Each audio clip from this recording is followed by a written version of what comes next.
हर हर महादेव, जय माता दी। मैं प्रिया सिंह स्वागत करती हूँ अपने चैनल पे। आज बहुत ही प्यारा एक छठ मैया का गीत सुनाने जा रही हूँ। बहुत ही प्यारा एक बाझिन का दर्द भरा छठ मैया का गीत है। उम्मीद करती हूँ आप सबको पसंद आएगा। सासु करली छठ बरतिया, असरा लागल बा हमार, असरा लागल बा हमार। सासु करली छठी बरतिया, असरा लागल बा हमार, असरा लागल बा हमार। सातही साल भइले गवन के, भरल ना गोदिया हमार। सातही साल भइले गवन के, भरल ना गोदिया हमार, भरल ना गोदिया हमार।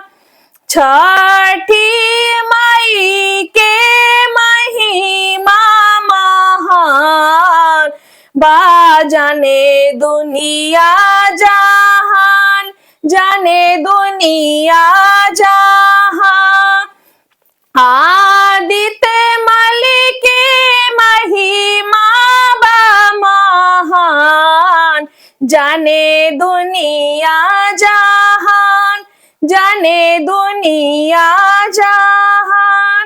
आठ ही माह के बीते ही नवा के लागत, जनमेली है बाबू नंदलाल, जनम ली है बाबू नंदलाल। सासु हंसही के अवेली, पोताली है जनम हमार, पोताली है जनम हमार।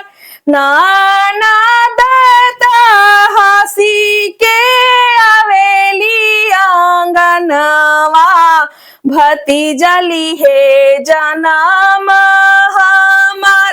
नेगवा जगल बा हमार, जेठनी तैली ही गोसिया, हिस्सा काम भैले हमार।